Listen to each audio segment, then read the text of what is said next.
뉴스잡기 3부 두 가지 소식 준비했습니다. 지금 해외 유명 톱스타들의 이 누드 사진 유출 사건이 세계적으로 논란이 되고 있죠. 근데 이게 심각한 것은 많은 사람들이 이용하는 그 클라우드 서비스를 해킹한 것으로 추정돼서 심각합니다. 이번에 논란이 된 건 애플의 아이클라우드 서비스지만 스마트폰 사용이 급증하면서 국내 포털 또 통신사들 저마다 클라우드 서비스를 제공하고 있는 상황이라 이건 해외만의 얘기가 아니다. 보안 전문가들의 지적이죠. 그 이야기 들어보고요. 서울시가 이 최저임금제가 아닌 생활임금제를 내년부터 도입한답니다. 최저임금보다 1,372원이나 많다고 하는데 자, 이 제도 왜 필요한지 실행이 되면 어떤 변화가 생길지 알아보겠습니다. 먼저 클라우드 서비스의 이 보안 문제 컴퓨터 보안 전문가죠. 큐브피아의 권석철 대표 연결합니다. 권 대표님 나와 계시죠? 네, 안녕하세요. 예, 이게 아직 잘 모르는 분들이 있어서 헐리우드 유명 배우 사진이 인터넷에 대량으로 퍼졌다고요? 예, 지난달 31일에 그 포찬이라는 그 인터넷 익명 게시판에 그 유명 영화 배우, 미국인 영화 배우들이 이제 그 누드 사진. 권 대표님? 예, 그래요? 아, 휴대전화로 연결돼 있나 보죠? 예, 맞습니다. 전화 소리가 들렸다 안 들렸다 그래가지고 다시 좀 말씀해 주세요. 네, 지난달 31일이에요. 여보세요? 예. 아, 죄송합니다. 네. 포찬이라는 그 인터넷 익명 게시판에. 예. 그, 제니퍼 로렌스부터 해서 유명 그 배우들 사진들이 유출되었습니다. 예. 문제는 이제 누드 사진 같은 것들도 같이 유출되었다는 게 큰 문제가 됩니다. 그런데 이 사진들을 그럼 어떻게 빼냈다는 겁니까? 지금까지 알려진 거는 이제 개인의 계정을 이제 해킹을 해서 가져갔다 이렇게 보기도 하고요. 예. 또는 인터넷에 그 이제 아이폰을 이제 새로 찾기 하는 어떤 웹이 있는데 그 서비스의 어떤 프로그램의 어떤 공격 도구를 이용해서 빼냈다 이렇게 보기도 합니다. 예. 그 공격 방법까지는 좀 전문적이라 모르겠습니다만 어쨌든 애플이 운영하는 그 자료 저장 서비스 아이클라우드에 들어가 있는 사진을 빼냈다 이거 아닙니까? 예, 맞습니다. 클라우드 서비스라는 거에 대해서 조금만 좀 소개해 주세요.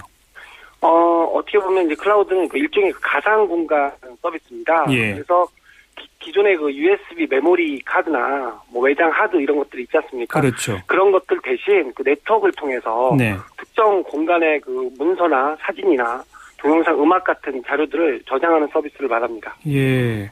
그러니까 제가 핸드폰으로 사진을 찍거나 뭐 무슨 문서를 다운받았는데 그것을 어떤 가상 공간에 또 올려놓을 수 있다 이 말인 거잖아요. 예, 그렇습니다. 요즘 이거는 네이버나 다음 이런 데서도 다 서비스하고 그런 거 아닙니까? 예, 지금 다음도 하고요. 그다음에 네. 우리나라에도 하고 외국에도 하고 있는데 예. 국내는 대부분 지금 무료로도 많이 이용이 되고 있습니다. 그렇죠. 아이클라우드는 유료인가요? 아니요, 그것도 무료로 이용이 됩니다.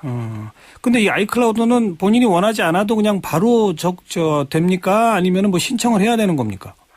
신청을 해야 되는데요. 이제 결국에는 이제 사용자들이 실수로 그 아이클라우드 서비스 같은 것이 이제 허가를 할 것이냐라고 할 때 실수로 클릭을 했을 경우에는 자신도 모르게 그것이 동작하는 경우가 있거든요. 예. 이번 경우에도 그런 식의 어떤 문제가 일어나는 걸로 보고 있습니다. 그러니까 애플 전화기를 쓰시는 분이 네. 내가 지금 아이클라우드에 들어가 있는지 가입되어 있는지 안 되어 있는지도 모르는 경우도 있겠군요. 예, 그렇습니다. 또 이게 만약 가입이 되면 자기가 찍은 사진이나 이런 거는 그냥 자동으로 거기에 전송됩니까? 어떻게 됩니까? 예, 자신도 모르게 이제 전송되는 경우가 있는데요. 예. 이제 그것을 알고 쓰면 되게 편리하겠지만 모르고 쓴다면 위험할 수도 있다는 것이죠. 그렇군요. 애플 하면 굴지의 기업이고 스마트폰도 처음 만들고 독자적인 그 OS까지 만드는데 이런 회사도 해킹에 뚫리는군요. 예, 문제는 이번에 해킹 같은 경우에는 그 해커들이 그 프로그램을 분석하는 어떤 기술을 썼기 때문에 프로그램이라는 것은 모든 프로그램이 분석이 되기 때문에 어떤 특정 회사가 아닌 소프트웨어 자체에 대한 문제이기 때문에 모든 제품이 안전하지 않다 이렇게 볼 수 있습니다. 국내로 오게 되면 지금 좀 아까 말씀하신 것처럼 포털 사이트뿐만 아니라 또 국내 통신업체들도 점점 클라우드 서비스를 확대해가고 있는 거 맞죠? 예, 맞습니다. 사용자들이 많이 원하고 있기 때문에 아무래도 이제 서로 경쟁적으로 무료 서비스를 많이 하고 있습니다. 이제 이 가상 공간에 50기가, 30기가 막 이런 거 막 주던데 공짜로. 예. 어떻게 이런 걸 공짜로 줄 수가 있어요? 이게 별도의 서버가 있어야 되는 거 아닙니까? 예, 굉장히 많은 이제 서버들이 준비가 되어야 되는데요. 문제는 이제 고객들이 많은 이제 회원들을 확보할 수가 있고 결국에는 그런 서비스를 하면서 또 다른 어떤 유료 서비스로 할 수 있는 어떤 고객 확보가 필요하기 때문에 경쟁적으로 하고 있습니다. 아하. 이것의 장점 그리고 위험성 이걸 좀 구분해서 정리해 주시면 클라우드 서비스의 장점은 뭘까요? 장점은 자신이 원하는 어느 곳에도 그 인터넷만 되면 그 올라가 있는 모든 자료들을 마음 놓고 자신이 원할 때 다운로드 받아서 사용할 수 있다는 것이고요. 예. 단점은 문제는 거기에 그 계정이나 이런 것들이 누군가에게 유출되었을 때는 모든 정보들이 자신의 그 개인 정보 같은 모든 것들이 다 다른 사람에 의해서 열람이 되거나 그렇죠. 예, 유포가 되거나 이럴 수가 있다는 것이죠. 이번에 일어난 사건이 그런 사건 중에 하나입니다. 우리 국내 이용자들은 이 클라우드 서비스를 주로 어디에 많이 이용합니까?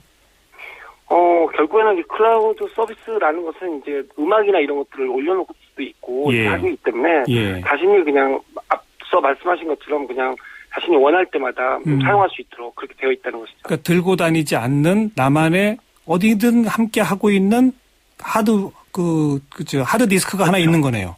예, 맞습니다. 가상의 웹하드다 이렇게 보시면 됩니다. 가상의 웹하드가 하나 있는 거네요. 네. 그런데 그건 누구든지 또 뚫을 수도 있다 이 말이군요. 예, 해커들이 이제 아무래도 그런 데를 공격을 많이 하는 경우가 많이 있습니다. 네네. 자, 그러면 지금까지 무슨 금융회사 이런 데서 개인정보 유출된 것에 비견할 바가 아니네요. 개인정보를 유출한 것은 결국에는 그 보이스피싱이나 대포 통장 같은 제한적인 부분에만 사용이 되잖아요. 예. 근데 이제 클라우드 유출 같은 경우에는 이제 피해자의 행동 패턴, 사진, 개인정보 이런 것들이 모두 다 범죄에 악용될 수 있기 때문에 그렇죠. 굉장히 큰 사건이라고 보시면 됩니다. 이제 주의사항 좀 정리해 주십시오. 그럼 어떻게 해야 됩니까? 아예 클라우드 서비스 이용하면 안 됩니까? 어떻게 보면 이제 사용을 해야 되겠죠. 왜냐하면 편리한 서비스니까요. 하지만 이제 본인의 인터넷에 올리는 자료가 순간 올라가는 순간부터는 본인만의 소유가 아니라는 인지를 하셔야 되고요. 그리고 그 편안한 클라우드 서비스를 이용하려면 결국에는 자신의 어떤 그 아이디나 패스워드 이런 것들을 잘 관리해야 되는데 특히 중요한 것은 다른 데서 사용하는 아이디 패스워드는 똑같은 아이디 패스워드를 쓰지 않는 것이 어떻게 보면 이런 피해를 막을 수 있는 하나의 방법이라고 말씀드릴 수 있습니다. 예. 아이디나 패스워드 주의해라 이거고요. 예, 그렇습니다. 또 개인정보나 지극히 사적인 사진 이런 것들은 함부로 올라가지 못하도록 해야 되지 않을까요? 그런데 이제 아무래도 그렇게 하는 게 가장 중요한데요. 그렇게 이제 클라우드 서비스라는 것이 어쩌면 그런 것들도 이용하는 것이니까 조심스럽게 잘 주의해서 사용한다면 관리를만 잘 하면 될 것 같습니다. 그 자동 올리기 기능 이거를 없앨 수도 있죠? 예, 옵션에 보면 그것을 올릴 수 없도록 되어 있는 기능이 있는데요. 그런 것들은 좀 일반 전문가분들이나 컴퓨터 쓰시는 분들에게 물어보면 쉽게 알 수가 있습니다. 그러니까 내가 원하는 사진을 올리더라도 내가 원하는 사진들만 올라가게 할 수도 있는 거고. 네네. 그렇지 않고 이게 자동 올리기를 해놓으면은 찍자마자 바로바로 올라가는 이런 건 좀 주의해야 할 필요가 있는 거 아닌가요? 예, 사용자가 이제 아무래도 그런 부분들을 조심스럽게 잘 다뤄서 자신이 원하지 않는 기능들은 사용하지 않는 그런 어떤 방법으로 사용을 해야 됩니다. 왜냐하면 이 아이폰 같은 것도 결국에는 전화기지만 결국에는 컴퓨터 같은 기술이 들어있기 때문에 조심해야 됩니다. 애플의 공동 창업자였던 사람도 일찌감치 이 클라우드 서비스의 위험성을 경고한 바 있다면서요? 예, 공동 창업자 중에 유명한 이제 스티브 위즈니악 같은 사람이요. 보면은 이제 클라우드로 보내주는 모든 것에 대하여 그 진심으로 걱정이 되고 앞으로 이런 문제가 5년 안에 이제 나타날 수 있다라고 이제 경고도 했습니다. 본인이 스스로. 그리고 우리가 더 많은 것을 클라우드로 보낼수록 통제 능력을 더 많이 잃게 된다 이런 지적도 하고. 그렇죠. 5년 전에도 이런 문제들은 지적을 한 바 있습니다. 그 예상이 그대로 맞아 떨어진 거군요. 예, 그렇습니다. 편리할수록 주의하고 조심하라 이 말씀 여기까지 듣죠. 고맙습니다. 네, 감사합니다. 큐브피아의 권석철 대표였습니다.